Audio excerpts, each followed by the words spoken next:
42ാമത് അഖില ഭാരത ശ്രീമദ് ഭാഗവത മഹാസത്രത്തെ സംബന്ധിച്ചിരിക്കുന്ന ഭക്തജനങ്ങളെ,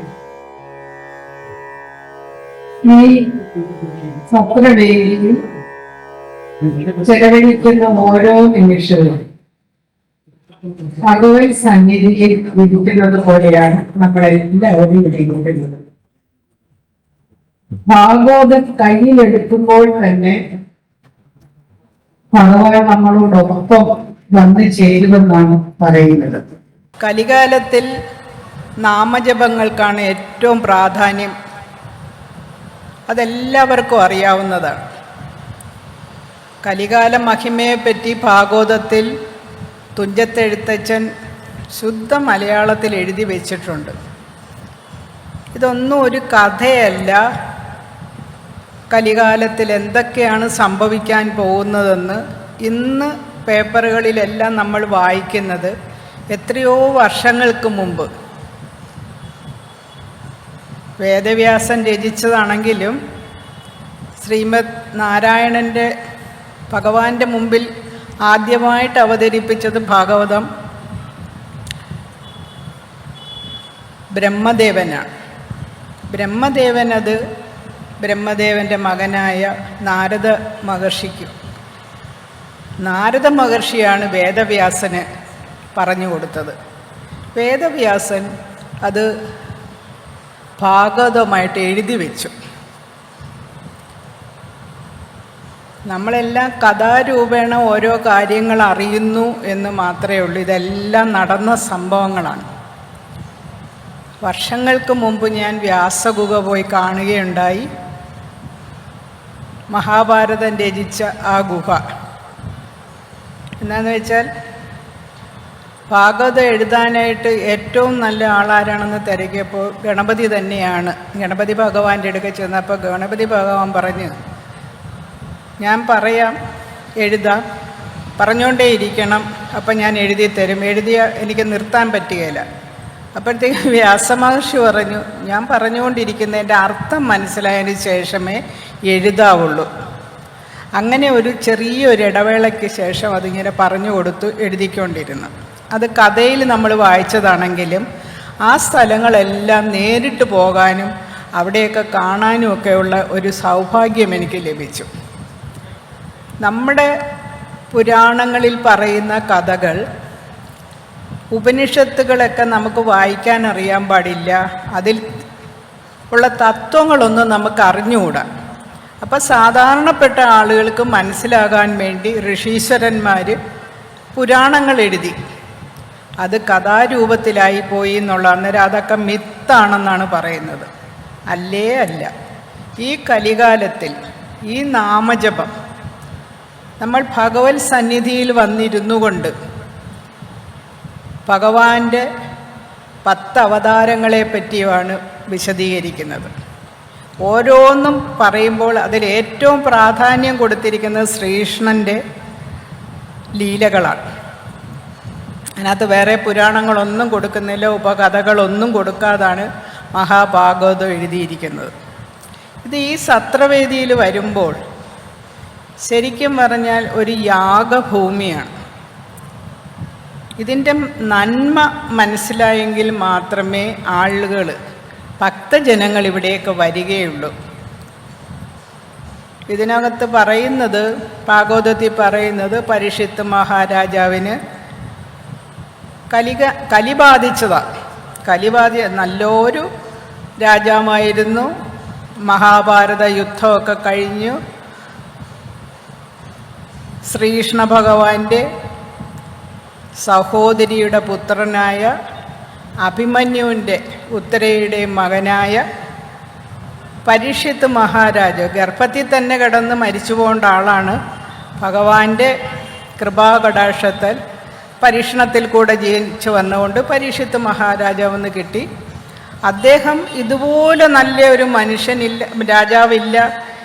പ്രജകൾക്കെല്ലാം ഉപകാരപ്രദമായ കാര്യങ്ങളെല്ലാം ചെയ്തുകൊണ്ട് ജീവിച്ചിരുന്ന ഒരു മഹാരാജാവിന് പെട്ടെന്ന് കലി ബാധിച്ചു. അന്നത്തെ രാജാക്കന്മാരുടെ ഒരു വിനോദം എന്ന് പറഞ്ഞാൽ മൃഗയാ വിനോദത്തിന് കാട്ടിലേക്ക് പോവുക. അങ്ങനെ കൂട്ടം തെറ്റി ഒരു മഹർഷി, ശമിക മഹർഷി അവിടെ ഇരിക്കുന്നു. എൻ്റെ കൂട്ടത്തിൽ കുറച്ച് വെള്ളം വേണം, ദാഹിക്കുന്നു എന്ന് ചോദിച്ചപ്പോൾ ശരിക്കും പറഞ്ഞാൽ തപസ്സിരിക്കുന്ന മഹർഷി ഇതൊന്നും അറിയുന്നില്ല. പെട്ടെന്ന് അദ്ദേഹത്തിന് ദേഷ്യം വരികയും അവിടെ ചത്തുകിടന്ന ഒരു പാമ്പിനെ എടുത്ത് അദ്ദേഹത്തിൻ്റെ തലയിലേക്ക് ഇടുകയും ചെയ്തു.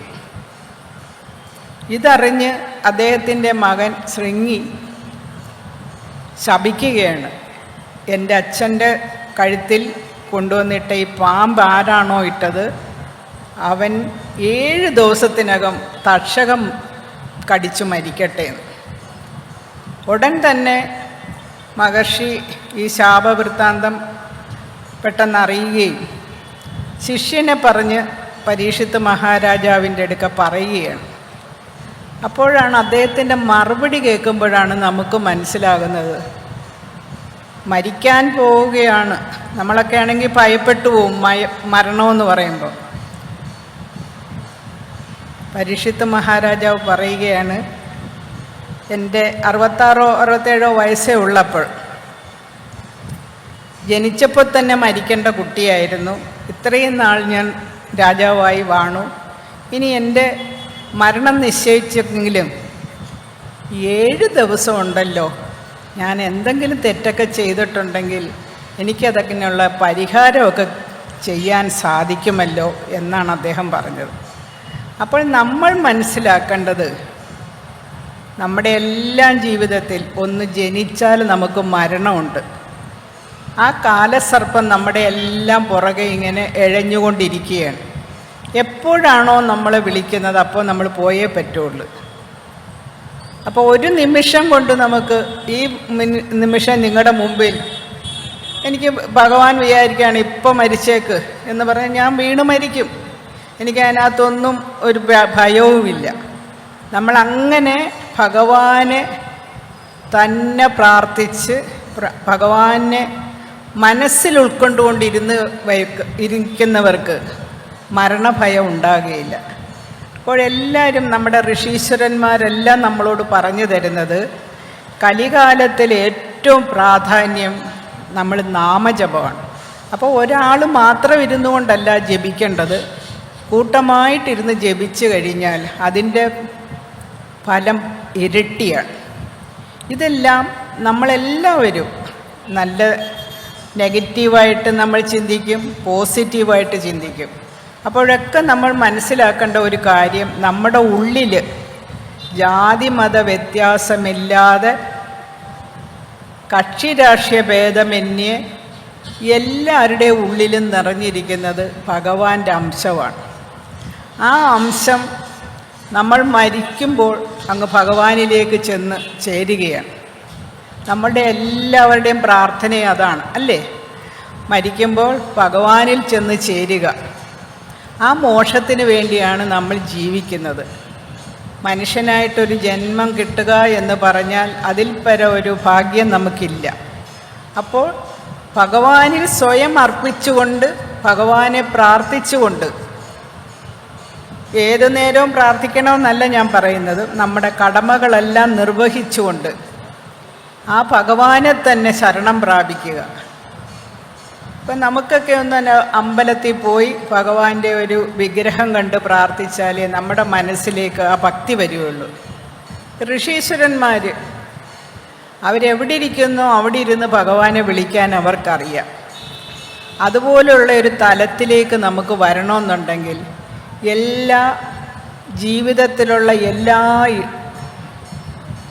ആഗ്രഹങ്ങളും, ചെറിയ ചെറിയ ആഗ്രഹങ്ങൾ എല്ലാവർക്കും ഉണ്ടാകും, വലിയ ആഗ്രഹങ്ങളും ഉണ്ടാകും. നമ്മളെല്ലാം മോട്ടിവേഷൻ വരുന്ന ക്ലാസ്സുകളിലെല്ലാം പറയുന്നത് നമ്മൾ വലിയതായിട്ട് ചിന്തിക്കണം, വലിയൊരു ലക്ഷ്യം വേണം, അവിടെ ചെന്നെത്തണമെന്നൊക്കെ പറയണം. അതൊക്കെ സത്യമാണെങ്കിലും ഭഗവാന്റെ അടുക്കലേക്ക് പോകണമെങ്കിൽ സ്വയം ഭഗവാനിൽ സമർപ്പിതമായി ഈ ഇഹലോകത്ത് കാണുന്ന എല്ലാത്തിലും ഭ്രമിച്ച് നമ്മൾ നടക്കാതെ ഭഗവാനിലേക്ക് തന്നെ നമ്മൾ തിരിച്ചു പോകണം. അതിനാണ് ഈ മനുഷ്യജന്മം നമുക്ക് തന്നിരിക്കുന്നത്.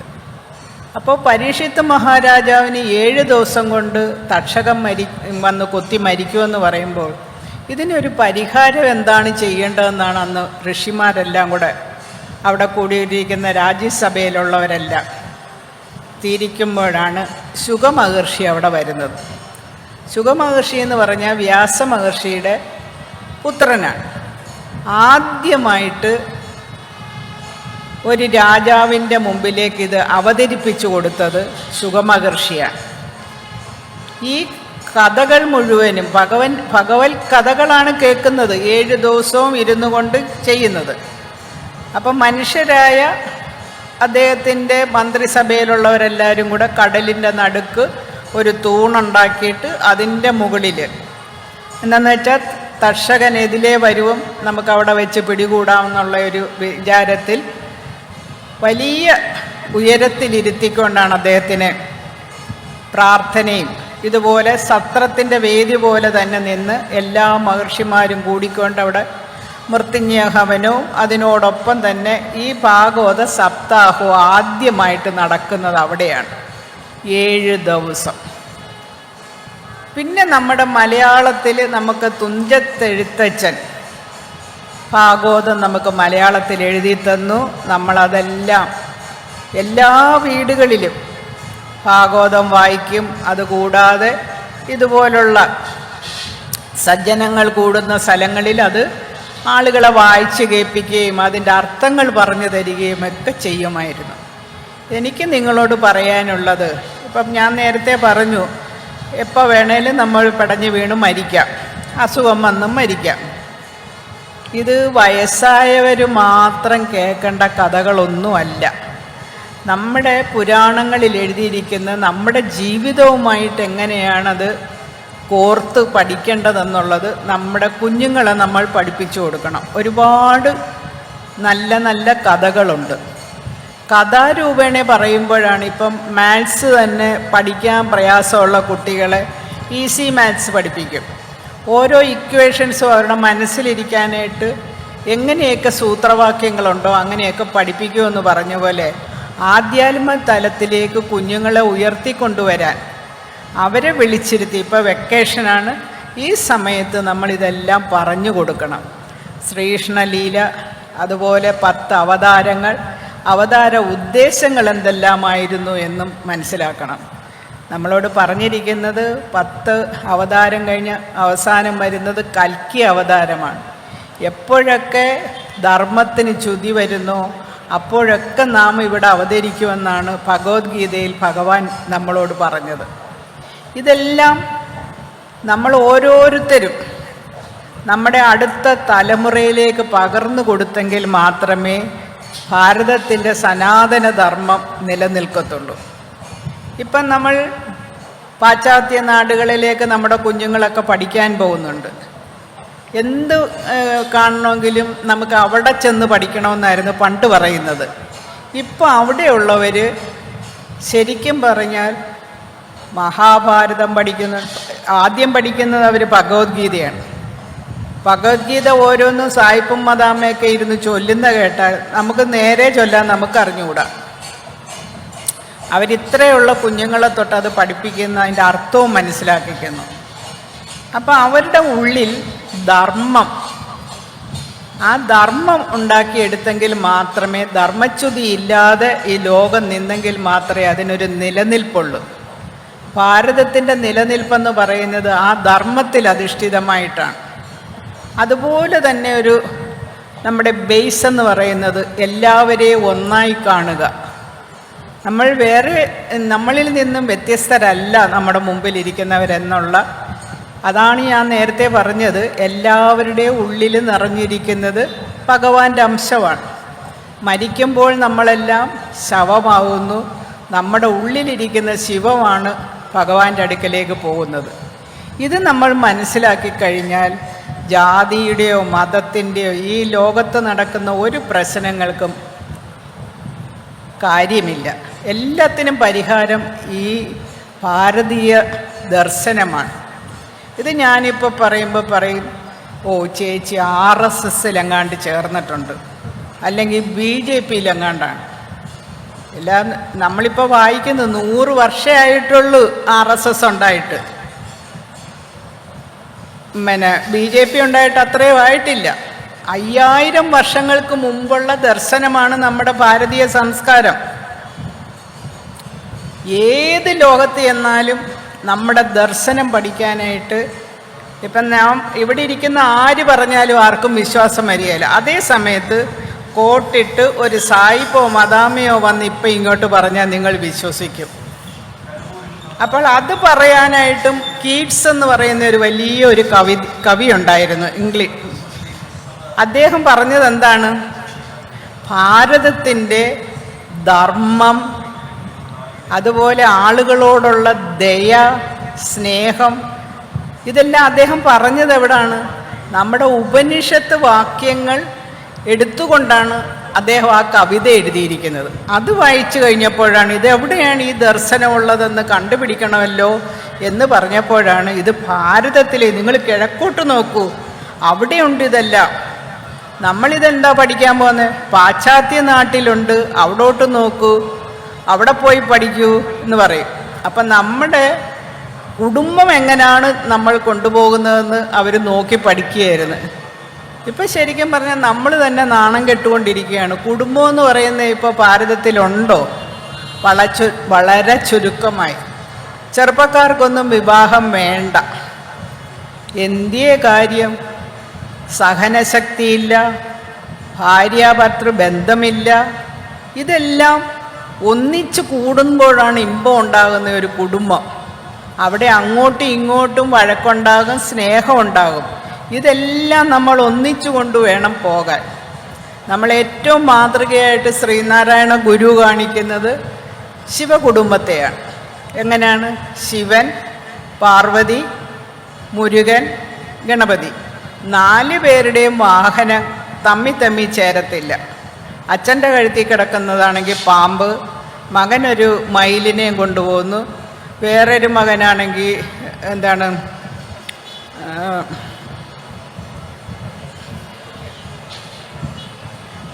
എലി, അമ്മയുടെ കയ്യിലിരിക്കുന്ന എന്തുവാ? സിംഹം.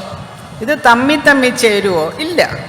അപ്പോൾ അവർ വളരെ സന്തോഷമായിട്ട് കൂടുമ്പോൾ ഇമ്പമുള്ള ഒരു കുടുംബമായിട്ട് ജീവിക്കുക, ഏകാത്മകമായി. അതാണ് ശിവശക്തി സ്വരൂപിണി എന്ന് പറഞ്ഞ് നമ്മളൊരു മന്ത്രം ചൊല്ലുന്നത്. നമ്മൾ 108 മന്ത്രം 1008 മന്ത്രമൊക്കെ ഇരുന്ന് ദിവസവും ചൊല്ലും. പക്ഷേ ഇതിൻ്റെ അർത്ഥങ്ങളൊന്നും നമുക്ക് അറിഞ്ഞുകൂടാ. ഇതൊന്നും നമ്മളെ പഠിപ്പിക്കാനും ആരുമില്ല. ഇനി അടുത്ത തലമുറയിൽ ഇതെന്താണോ ഇത് പറയുന്നതെന്ന് അവർക്കൊന്നും മനസ്സിലാകത്തില്ല. അത് നമ്മൾ പഠിപ്പിക്കാതെ പോയാൽ, ഇങ്ങനെയുള്ള ഒരു പ്രഭാഷണം നടക്കുമ്പോൾ എന്നോട് ചെറുതിലെ എൻ്റെ മൂത്ത ചേച്ചി പ്രസവിച്ച് കിടക്കുന്ന സമയത്ത് ഇതുപോലെ ഒരു സപ്താഹ യജ്ഞം ഉണ്ടായിരുന്നു. അപ്പം ഞങ്ങളെല്ലാവരും പോകാൻ നേരത്ത് ചേച്ചി പറഞ്ഞു ഞാൻ വരുന്നില്ല, കുഞ്ഞൊക്കെ അന്ന് ഇതുപോലെ നാപ്പിയൊന്നുമില്ല, കുഞ്ഞിനെ കൊണ്ടുവന്നാൽ ശരിയാകുകയില്ല അവിടെ എന്നും പറഞ്ഞു. അപ്പം അമ്മയുടെ അമ്മാവനാണ് മംഗളാനന്ദ സ്വാമികൾ. സ്വാമി പറഞ്ഞ് കുഞ്ഞിനെ കൊണ്ടുവന്ന് ഒരു പാളയ്ക്കകത്തിട്ടേര്, അവിടെ മൂത്രം ഒഴിക്കുകയോ അപ്പിയിടുകയോ എന്തെങ്കിലും ചെയ്യട്ടെ, അവൻ ഈ ശബ്ദം അവിടെ കേൾക്കണം. ഈ പറയുന്നതൊക്കെ കുഞ്ഞ് നമ്മുടെ ഗർഭത്തിൽ കിടന്ന് തന്നെ കുഞ്ഞുങ്ങൾ എല്ലാം പഠിക്കുമെന്നുള്ളത് നമ്മൾ പറഞ്ഞിട്ടുണ്ട്. മഹാഭാരത കഥകളിൽ അതൊക്കെ പറഞ്ഞിട്ടുണ്ട്. വിസ്താരപരത്താൽ ഞാനതൊന്നും പറയുന്നില്ല. അപ്പോൾ അത് നമ്മുടെ കുഞ്ഞുങ്ങളുടെ മനസ്സിലേക്ക് ഒരു തുള്ളി ഇട്ട് കൊടുക്കുകയാണ്. ആധ്യാത്മിക തലത്തിൽ നിന്ന് നമ്മൾ ഒരു ബേസ് ഉണ്ടാക്കിയെടുത്തെങ്കിലേ നമ്മുടെ ഉയർച്ച വരുവുള്ളൂ. മനുഷ്യർ ജീവിക്കുന്നത് നന്നായിട്ട് ജീവിക്കണം, സമ്പത്തുണ്ടാകണം, എല്ലാം ശരിയാണ്. പക്ഷേ ഇതെല്ലാം നമ്മൾ ഈ സത്രവേദി പറയുമ്പോൾ ഭഗവാനിൽ സമർപ്പിച്ചുകൊണ്ട് വേണം നമ്മുടെ ഏത് കർമ്മം ചെയ്യുമ്പോഴും. അപ്പോൾ ഒരു സംശയം ഞാൻ ചോദിച്ചു, അന്നേരം അടുക്കളപ്പണി ചെയ്യുമ്പോഴോ? അതും ഭഗവാന് സമർപ്പിക്കുക. പുരുഷന്മാരും സ്ത്രീകളും പ്രത്യേകം വന്നിരുന്ന് ഇവിടെ ഇരുന്ന് ഹോമം ചെയ്യാനോ മന്ത്രം ജപിക്കാനോ ഒന്നും അമ്മമാർക്ക് ചിലപ്പോൾ സമയം കിട്ടത്തില്ല. പക്ഷേ അവർ ഒരു കുടുംബത്തിലെ അംഗങ്ങൾക്ക് മുഴുവൻ ഭക്ഷണം പാചകം ചെയ്യുന്നു, കറിക്കരിയുന്നു. ഇപ്പം ഇവിടെ തന്നെ മഹാവേദിയിൽ ഭക്ഷണം കൊടുക്കണം. അവർക്ക് ആർക്കും ഇവിടെ വന്നിരുന്ന് കേൾക്കാൻ സമയം കിട്ടത്തില്ല.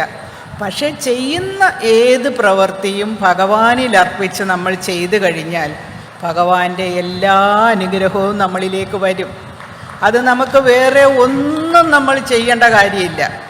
ഇപ്പം ചോദിക്കും, വലിയൊരു വഴിപാട് നടത്തി ഞാൻ എന്തെല്ലാം ചെയ്ത് ഭഗവാനെ, എന്നിട്ട് എനിക്കൊന്നുമില്ല. ഭഗവാൻ ചോദിച്ചോ നമുക്ക് ഇന്ന വഴിപാട് വേണമെന്ന്? ചോദിച്ചിട്ടില്ല. നമ്മുടെ പ്രവൃത്തിയുടെ ഫലമാണ്, നമ്മൾ ചെയ്യുന്ന പ്രവൃത്തിയുടെ ഫലവും നമ്മൾ ഭഗവാനോട് കാണിക്കുന്ന ഭക്തിയും.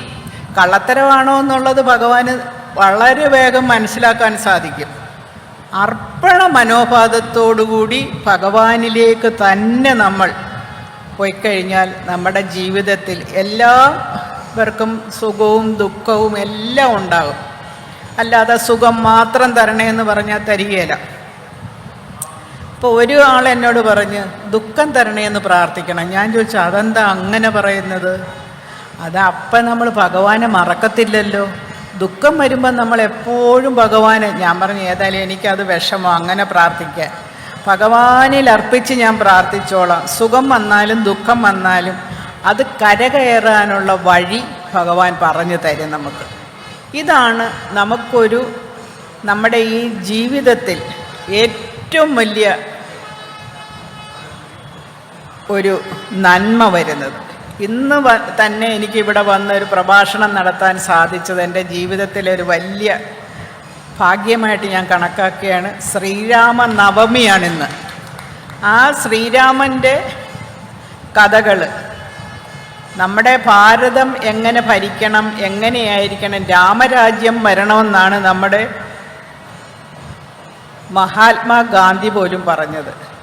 എല്ലാ രാജ്യത്തെയും രാഷ്ട്രസ്ഥലവന്മാർ ധർമ്മത്തിൽ അധിഷ്ഠിതമായി, ധർമ്മത്തിന് ച്യുതി വരാതെ ലോകത്തുള്ള എല്ലാ മനുഷ്യരും പ്രവർത്തിച്ചിരുന്നുവെങ്കിൽ ഈ യുദ്ധത്തിൻ്റെ ഒന്നും ഒരു കാര്യവും ഇവിടെ ഉണ്ടാകുകയില്ല. ഇത് തന്നെയാണ് ഭാരതത്തിൻ്റെ മുഖമുദ്ര എന്ന് പറയുന്നത്, ധർമ്മം. ആ ധർമ്മത്തിന് ച്യുതി എപ്പോഴൊക്കെ ഉണ്ടാകുന്നോ അപ്പോഴൊക്കെ ഇവിടെ ഭഗവാൻ അവതരിച്ച് നമ്മുടെ കാലുഷ്യങ്ങളെയെല്ലാം മാറ്റി നമ്മളെ സമ്പന്നരാക്കുകയാണ് ഭഗവാൻ ചെയ്യുന്നത്. ഇപ്പോൾ SNDP യോഗത്തിൽ എന്തെങ്കിലും ഒരു പ്രശ്നം വന്നു കഴിഞ്ഞാൽ ഉടനെ എല്ലാവരും കൂടി ഇരുന്ന് ഭഗവാനോട് പ്രാർത്ഥിക്കുകയാണ്, ശ്രീനാരായണ ഗുരുവേ എന്നും പറഞ്ഞ്. അപ്പം ഗുരു ആരാണെന്ന് ചോദിച്ചാൽ ഗുരുവിൻ്റെ ദർശനം പഠിച്ചു കഴിയുമ്പോഴാണ് നമുക്കത് മനസ്സിലാകുന്നത്. ഞാനും സ്വാമിയൊക്കെ ഒന്നിച്ച് അവിടെ പഠിതാക്കളാണ്. അവിടെ പറഞ്ഞപ്പോഴാണ് എനിക്ക് മനസ്സിലായത് ഗുരു സാക്ഷാൽ ബ്രഹ്മം തന്നെയാണ്. ഗുരുവിൻ്റെ കൃതികൾ പഠിക്കണം. അത് ഈ ഭഗവാന്റെ ഓരോന്നും, ഇപ്പം വേദവ്യാസൻ എഴുതി വെച്ചിരുന്ന, നമ്മുടെ പേരറിയാൻ വയ്യാത്ത ഋഷീശ്വരന്മാരെഴുതി വെച്ചിരിക്കുന്ന ഉപനിഷത്തുകൾ, ഇതെല്ലാം നമ്മൾ പഠിച്ചെങ്കിൽ മാത്രമേ നമ്മുടെ എന്താണ് ഹിന്ദു സംസ്കാരം എന്നുള്ളത് നമുക്ക് മനസ്സിലാക്കാൻ സാധിക്കത്തുള്ളൂ. ഇത് പറയുകയും പഠിപ്പിക്കുകയും ചെയ്യാതെ പോയതാണ് നമ്മൾ അങ്ങോട്ടും ഇങ്ങോട്ടും ഈ കലഹിച്ച് നടക്കുന്നത്.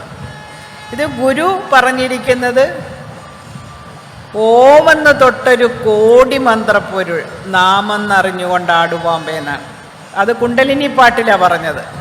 അതുപോലെ തന്നെ ഗുരു ഗദ്യപ്രാർത്ഥനയെ പറയുന്നുണ്ട്. ഇതൊക്കെ ഞാൻ ആ ദർശന പഠന കേന്ദ്രത്തിൽ പോയപ്പോഴാണ് മനസ്സിലാക്കുന്നത്. അപ്പം ശ്രീനാരായണ ഗുരുവും മാടനാശാൻ്റെയും കുട്ടിയമ്മയുടെയും മകനായി ഇവിടെ ജനിക്കുന്നതിന് മുമ്പും അറിവായ നാം ഉണ്ടായിരുന്നു. ഇനി ഇതെല്ലാം ഇല്ലാതെ പോയാലും, നാം സമാധിയായാലും അറിവായ നാം ഇപ്രകാരം പ്രകാശിച്ചുകൊണ്ട് തന്നെ ഇരിക്കും. ഇത് മനസ്സിലാക്കാനായിട്ട് കൃതികൾ പഠിക്കണമെന്ന് പറയും. അപ്പോഴും ആർക്കും പഠിക്കണ്ട. ഇത് തന്നെയാണ് നമ്മുടെ ഉപനിഷത്തുകൾ പഠിക്കണമെന്നുണ്ടെങ്കിൽ നമ്മൾ സംസ്കൃതം പഠിക്കണമായിരുന്നു. അത് നമ്മുടെ ഇവിടെ ബ്രിട്ടീഷുകാർ വന്നു കഴിഞ്ഞപ്പോൾ മക്കാളെ പ്രഭുവാണ് നമുക്ക് ഇംഗ്ലീഷ് പഠനത്തിലേക്ക് നമ്മളെ തിരിച്ചുവിട്ടത്. അദ്ദേഹത്തിനറിയാം ഇവർ സംസ്കൃതം പഠിച്ച് ബുദ്ധിമാന്മാരായി വന്നു കഴിഞ്ഞാൽ ലോകത്തിനെ വെല്ലുന്ന ആൾക്കാരായിട്ട് ഭാരതീയർ മാറും. അവർ പണ്ട് വിചാരിച്ചിരുന്ന കുറേ സന്യാസിമാരും കുറേ പാമ്പാട്ടികളുമുള്ള ഒരു രാജ്യമാണ് ഭാരതമെന്നാണ്. അല്ല എന്നുള്ളത് അവർക്ക് മനസ്സിലായി. നമ്മുടെ ഋഷീശ്വരന്മാരുടെ ആ പ്രാർത്ഥനയിൽ ആണ് നമ്മുടെ ഭാരതം ഇന്നും നിലനിൽക്കുന്നത്. നിങ്ങളിപ്പോൾ കുറച്ച് നാൾ മുമ്പ് നിങ്ങൾ കണ്ടു കാണും, നമ്മുടെ ഋഷീശ്വരന്മാർ, അവരുടെ നാഗസന്യാസിമാർ. ഞാൻ ഋഷികേശിലും ഹരിദ്വാറിലും അവിടെയൊക്കെ പോയ സമയത്ത് ഇവരെ കാണുകയുണ്ടായി. വസ്ത്രമെല്ലാം അവർ അറിയുന്നില്ല, തണുപ്പോ മഴയോ വെയിലോ ഒന്നും അറിയുന്നില്ല. എല്ലാം ത്യജിച്ച് ഭഗവാനെ പ്രാർത്ഥിച്ചുകൊണ്ട് അവരിരിക്കുകയാണ്. അങ്ങനെ എത്രയോ സന്യാസി ശ്രേഷ്ഠന്മാർ, കള്ളസന്യാസിമാരും ഉണ്ട്, ഇല്ലെന്ന് ഞാൻ പറയുന്നില്ല. അവരുടെ നന്മയാണ് നമ്മളെ ഇവിടെ നിലനിർത്തിയിരിക്കുന്നത്. ഇത് മനസ്സിലാക്കി വേണം നമ്മൾ ഓരോ സത്രവേദികളിലും വരാൻ. ഇപ്പം തന്നെ ഇവിടെ ക്ഷേത്രമുണ്ട്, സത്രവേദിയിലും ഒരു ക്ഷേത്രമുണ്ട്. ഇവിടെ ഭഗവാന് എന്തുകൊണ്ടൊന്ന് സമർപ്പിക്കണമെങ്കിലും ഭഗവാന്റെ മുമ്പിലേക്ക് നമ്മുടെ കയ്യാൽ നമുക്കവിടെ സമർപ്പിക്കാൻ പറ്റും. അത് തന്നെ നമുക്ക് വലിയൊരു ഭാഗ്യമാണ്. ഭഗവാനെ നേരിട്ട് കാണാനും ഭഗവാനെ സന്നിധിയിൽ നിന്ന് പ്രാർത്ഥിക്കുന്ന രീതിയിൽ തന്നെ ഈ സത്രവേദിയിൽ വന്ന് പ്രാർത്ഥിക്കാൻ നമുക്ക് കിട്ടുന്ന ഓരോ അവസരങ്ങളും ഭഗവത് കാരുണ്യമായിട്ട് നമ്മൾ കാണണം.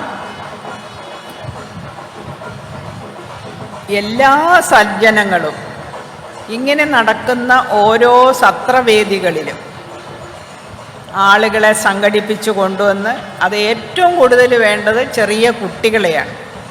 നമ്മുടെ സംസ്കാരം അവരുടെ ഉള്ളിലേക്ക് ചെലുത്തി കൊടുത്തെങ്കിൽ മാത്രമേ നമ്മുടെ വീടിനും നാടിനും നമ്മുടെ രാജ്യത്തിനും ലോകത്തിനും ഉത്തമരായ ഒരു സമൂഹം ഉണ്ടാവുകയുള്ളൂ. അതാണ് ഭഗവാൻ എപ്പോഴും പറയുന്നത്.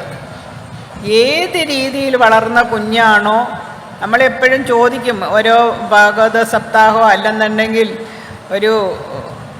എന്തെങ്കിലും ഒരു ദർശനം പഠിപ്പിക്കാൻ ആരെങ്കിലും വരുമ്പോൾ ചോദിക്കുന്ന ഒരു ചോദ്യമുണ്ട്, പഞ്ചപാണ്ഡവരെ പോലെ വളരണോ അതോ കൗരവന്മാരെ പോലെ വളർത്തണോ നമ്മുടെ മക്കളെ? അപ്പോൾ കുന്തി ദേവിയാവണോ? അമ്മമാരോട് ചോദിക്കുന്നതാണ്.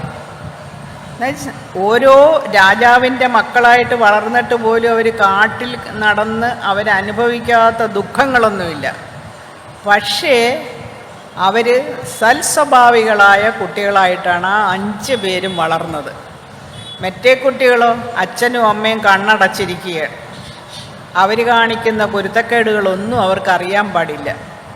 അവരെ കുറ്റം പറഞ്ഞിട്ട് കാര്യമില്ല, നേർവഴിക്ക് നടത്താൻ ആരുമില്ല. അപ്പം നമ്മൾ ഈ സത്രവേദികളിലെല്ലാം പ്രഭാഷണം നടത്തുമ്പോൾ കുഞ്ഞുങ്ങളെ, അടുത്ത തലമുറയെ എങ്ങനെ മെരുക്കി കൊണ്ടുവന്ന് ഈ വേദിയിലേക്ക് അവരെ ആകർഷിക്കണം. അപ്പോൾ അവർക്ക് വേറെ ചിന്തകളൊന്നും ഉണ്ടാകുകയില്ല, ഈശ്വര ചിന്ത മാത്രമേ അവർക്കുണ്ടാവുകയുള്ളൂ.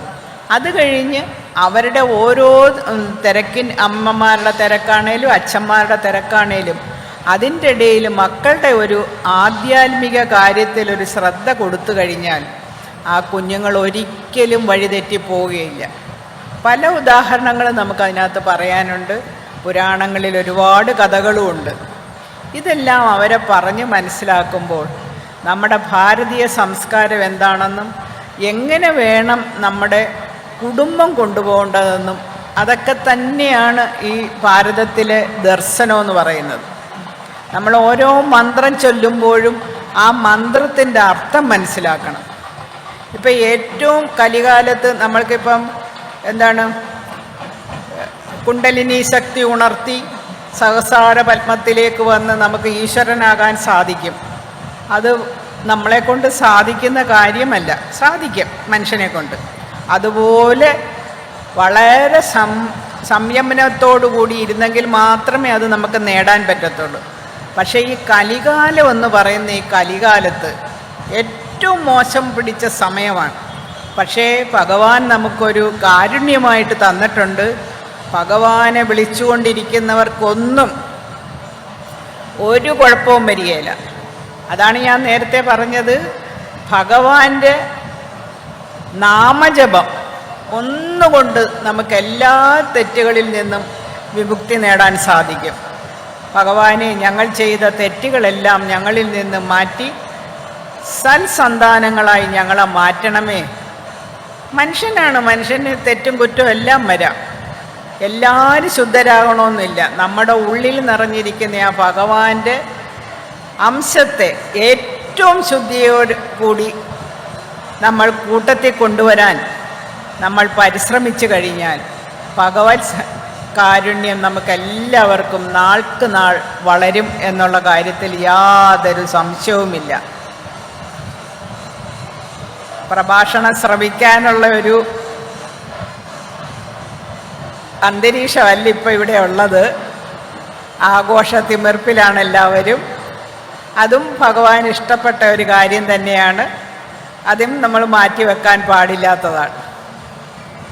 ഈ അമ്പലത്തിനോട് ചേർന്ന് ഒരു ഭഗവത്ഗീത ക്ലാസ്സോ അല്ലെങ്കിൽ നമ്മുടെ ഉപനിഷത്തുകൾ പഠിക്കാൻ, അതൊക്കെ മലയാളത്തിൽ ഇപ്പോൾ കിട്ടും. ഗുരുവിൻ്റെ കൃതികൾ പഠിക്കുമ്പോഴും ഞങ്ങൾ പഠിക്കുന്നത് ഉപനിഷദ്യുക്തി രഹസ്യമോർത്തിടണം, ഉപനിഷത്ത് എടുത്ത് വെച്ചുകൊണ്ട് വേണം ഗുരുവിൻ്റെ കൃതികൾ പഠിക്കാൻ എന്നാണ് ഗുരു നമ്മളോട് പറഞ്ഞത്. ഇപ്പോൾ ഒരാൾ പറയുന്നത് ഗുരു ഈ ഉപനിഷത്തിനൊക്കെ അപ്പുറത്ത് നിൽക്കുന്ന ആളാണ്, ഗുരു സനാതനധർമ്മിവാദിയെ അല്ല എന്നാണ് പറയുന്നത്. ശങ്കരാചാര്യർക്ക് പോലും ജാതിയുടെ ഒരു ചെറിയ ഒരു സംശയം വന്നപ്പോൾ ശിവൻ ചണ്ടാള രൂപത്തിൽ വന്ന് ഒരു പട്ടിയായിട്ട് വന്ന് നിന്നപ്പോൾ ശങ്കരാചാര്യർക്ക് ജാതിയില്ല, എല്ലാവരും ഒന്നാണെന്നുള്ള വിചാരത്തിൽ നടക്കുകയാണ്. അപ്പോഴാണ് ഈ ചണ്ടാളം വന്നപ്പോഴത്തേക്ക് പറയുകയാണ്, മാറി നിൽക്കൂ, നാം അങ്ങോട്ടൊന്ന് പോകട്ടെ. അപ്പോൾ ചണ്ടാളം ചോദിക്കുകയാണ്, ദേഹം മാറണോ ദേഹി മാറണോ, ഏതാ മാറേണ്ടത്? അപ്പോഴാണ് പെട്ടെന്ന് ശങ്കരാചാര്യർക്ക് പോലും പറ്റിയ തെറ്റ് മനസ്സിലാകുന്നത്. ശ്രീനാരായണ ഗുരുവിന് അങ്ങനെ ഒരു തെറ്റേ വന്നിട്ടില്ല. ഗുരു ഈ ഞാൻ നേരത്തെ പറഞ്ഞതുപോലെ കുണ്ടലിനി ശക്തി ഉണർന്ന് ഓരോ തലങ്ങളിലും തപസ്സിലൂടെ ഓരോ ദർശനം കിട്ടി സഹസ്രാര പത്മത്തിലേക്ക് വന്നു കഴിഞ്ഞപ്പോൾ ഗുരു ശ്രീനാരായണനല്ലാതെ ശ്രീനാരായണ ഗുരുവായിട്ട് മാറുകയാണ്. ഇങ്ങനെ ഓരോ തലങ്ങളിലേക്ക് മാറാൻ മനുഷ്യനായ നമുക്ക് സാധിക്കും.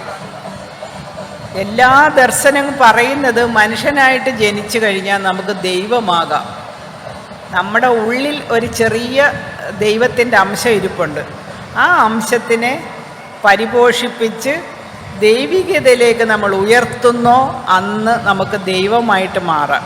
അപ്പം ഞാനിവിടുന്ന് പോയി അങ്ങോട്ട് പോയി കഴിയുമ്പോൾ പറയും, ദേ പ്രീച്ചേച്ചി വന്നേച്ച് പറഞ്ഞ് പ്രാർത്ഥിച്ച് നമുക്ക് ദൈവമാകാം. അതത്ര എളുപ്പം സാധിക്കുന്ന ഒന്നുമല്ല. ഗുരുവിന് അഷ്ടസിദ്ധികളുണ്ടായിരുന്നു. ഈ ഋഷീശ്വരന്മാർക്കെല്ലാം സിദ്ധികളുണ്ട്. ആ സിദ്ധി ഉള്ളത് കൊണ്ടാണ് അവരൊരുപാട് നമുക്ക് മനുഷ്യ സഹജമല്ലാത്ത ഒരുപാട് കാര്യങ്ങൾ, അത്ഭുത പ്രവൃത്തികൾ അവർക്ക് ചെയ്യാൻ സാധിക്കുന്നത്. ഇത് പകുതി പഠിച്ചു കഴിയുമ്പോഴാണ് കൺകെട്ട് വിദ്യയൊക്കെ ആയിട്ട് ചില സന്യാസിമാർ കള്ളസന്യാസിമാരെ പോലെ നമ്മുടെ ഇടയിലേക്ക് വരുന്നത്. അവരെ ഒന്നും വിശ്വസിക്കരുതും. ഇത് സാക്ഷാൽ പരബ്രഹ്മമായ ആളുകൾക്ക് മാത്രമേ അങ്ങനെ ചെയ്യാൻ പറ്റുള്ളൂ. ഗുരു ജീവിച്ചിരുന്ന കാലത്ത് നമ്മളെല്ലാവരും വായിച്ചിട്ടുണ്ട്. എത്രയോ പേരുടെ അസുഖങ്ങൾ മാറിയിട്ടുണ്ട്. എത്രയോ പേർക്ക് എന്തെല്ലാം, ഈ ചേർത്തലയിൽ തന്നെ പല പല കാര്യങ്ങളും പറയാനുണ്ട്. ഇതെല്ലാം ഞാൻ പറയുന്നത് എന്താണെന്ന് വെച്ചാൽ, മനുഷ്യന് മാത്രമേ ഇത് ഈ ഈശ്വരീയതയിലേക്ക്, ഈശ്വരൻ്റെ അടുത്തേക്ക് എത്താൻ സാധിക്കത്തുള്ളൂ. ആ മനുഷ്യകുലത്തിൽ ജനിച്ചു കഴിഞ്ഞാൽ നമ്മുടെ ശരീരമുണ്ട്, മനസ്സുണ്ട്, പിന്നെ ആത്മാവുണ്ട്. ഈ മൂന്നും കൂടെ ചേരുന്നതാണ് ഒരു മനുഷ്യനെന്ന് പറയുന്നത്. അപ്പം നമ്മൾ ഈ മനുഷ്യൻ്റെ ശരീരത്തിൻ്റെ സുഖത്തിന് വേണ്ടി മാത്രം പോകുന്നവരാണെങ്കിൽ അവരെ മൃഗത്തിന് തുല്യമെന്ന് പറയും. ഇപ്പം നമുക്ക് അങ്ങനെയും പറയാനൊക്കത്തില്ല. എത്രയോ മൃഗങ്ങൾ നല്ല സന്തോഷമായിട്ട് അവരുടെ മക്കളെയും കുഞ്ഞുങ്ങളെയും നല്ല ഇതിൽ ജീവിക്കുന്നു. മൃഗത്തിന് തുല്യമെന്നാണ് അവരെ പറയുന്നത്. അതേ സമയത്ത് നമ്മുടെ മനസ്സ് എന്താണോ പറയുന്നത് അതുപോലെ പ്രവർത്തിക്കുന്നതാണ് നമ്മുടെ ശരീരം. അപ്പോൾ ആ മനസ്സിനെ ഒന്ന് അടക്കണമെന്നുണ്ടെങ്കിൽ അതിനാണ് നമ്മുടെ ഋഷീശ്വരന്മാർ ഇതുപോലുള്ള പുരാണ കഥകളൊക്കെ ചൊല്ലാനും പ്രാർത്ഥന ചൊല്ലാനും ഒക്കെ നമ്മളെ പഠിപ്പിക്കുന്നത്. അല്ലാതെ ഇതിപ്പം ഇവിടെ ഈ അമ്പലത്തിൽ വന്ന് ഇങ്ങനെ ഒരു സത്രം നടത്തി എത്രയോ ആളുകളുടെ എന്തെല്ലാം പ്രയാസങ്ങളാണ്. അപ്പം ഈ കലികാലത്തിൽ ഇവരിത് ചെയ്യുമ്പോൾ നമ്മളെ ശുദ്ധരാക്കാൻ വേണ്ടി ചെയ്യുന്ന ഒരു പ്രക്രിയയാണിത്. അല്ലാതെ നമ്മൾ വീട്ടിലിരിക്കുമ്പോൾ നമുക്ക് പെട്ടെന്ന് ഒരു ഭൂതോദയം ഉണ്ടായി നമ്മൾ നന്നാവാനൊന്നും പോകുന്നില്ല. ഇങ്ങനെയുള്ള കഥകൾ വളരെ വളരെ അറിവുള്ള ആളുകൾ വന്ന് ആചാര്യന്മാർ വന്ന് ഇവിടെ ഇരുന്ന് പറയും. അതൊക്കെ നമ്മൾ ഗ്രഹിച്ചുകൊണ്ട് നമ്മളിലേക്കും നമ്മുടെ കുഞ്ഞുങ്ങളിലേക്കും പകർത്തുക. അതിനാണ് മനസ്സ് കഴിഞ്ഞിട്ട് ഒരു ആധ്യാത്മിക തലമുണ്ട് നമ്മുടെ കയ്യിൽ, അത് ഉയർത്തിയെടുക്കുക. എടുത്തു കഴിയുമ്പോൾ ഞാനീ പറയുന്ന പോലെ സ്വാമിമാരൊക്കെ ഇരുന്ന് ജപിക്കുന്ന പോലെ ഏത് നേരവും നമ്മൾ പ്രാർത്ഥിക്കുക, അങ്ങനല്ല. നമ്മുടെ മനസ്സ് ശുദ്ധമാക്കിയാൽ മതി. നേരത്തെ ഞാൻ പറഞ്ഞു നമ്മുടെ കർമ്മം തന്നെയാണ്. ആ കർമ്മ ശുദ്ധമായിട്ട് ചെയ്തു കഴിഞ്ഞാൽ ഇതെല്ലാം വളരെ പ്രയാസം കൂടാതെ ഈ കലികാലത്ത് നമുക്ക് പുണ്യാത്മാക്കളായിട്ട് മാറാനായിട്ട് ഭഗവാൻ തന്നിരിക്കുന്ന ഒരു അവസരമാണ്. അതാണ് എല്ലാവരും പറയുന്നത്, ഈ കലികാലത്തിൽ ഈ ഭാരതത്തിൽ വന്ന് ജനിക്കാൻ നമുക്കൊക്കെ ഭാഗ്യം ലഭിച്ചവരാണ്. ചിലർ ഇതും പറയോ ഈ കലികാലത്ത് വന്ന് ഞാൻ ജനിച്ചല്ലോ. ഇല്ല, ആരും അങ്ങനെ പറയരുത്. ഈ കലികാലത്ത് ഈ നാമജപം കൊണ്ട് തന്നെ നമുക്ക് ഭഗവാന്റെ അടുക്കിലേക്ക് ചെല്ലാം. അപ്പം ഇന്ന് തൊട്ട് ഇത് നേരത്തെ ചെയ്യാത്തവർ ഇന്നു തൊട്ട് നമ്മുടെ കുഞ്ഞുങ്ങളോട് പറഞ്ഞു കൊടുക്കുക. നമ്മൾ നേരത്തെ ചെയ്ത തെറ്റുകളൊക്കെ ഭഗവാൻ കണ്ടിട്ടുണ്ട്, അതെല്ലാം നമ്മളോട് ക്ഷമിച്ചിട്ടുണ്ട്. ഇനിയെങ്കിലും നമ്മൾ നല്ലവരായിട്ട് ജീവിക്കുക. ഇതാണ് ലോകത്തിൻ്റെ ഇപ്പം തന്നെ ഇത് 42ാമത് ഭാഗവത സപ്താഹ അല്ല മഹാസത്രമാണ്. ഞാൻ ഇതിന് മുമ്പ് നടത്തിയ ഒരെണ്ണം വൈക്കത്തായിരുന്നെന്ന് തോന്നുന്നു. അന്ന് ഞാൻ അവിടെ പോയിരുന്നു. പിന്നെ ഒന്ന് കോട്ടയത്ത് നടത്തിയപ്പോഴും പോയിരുന്നു.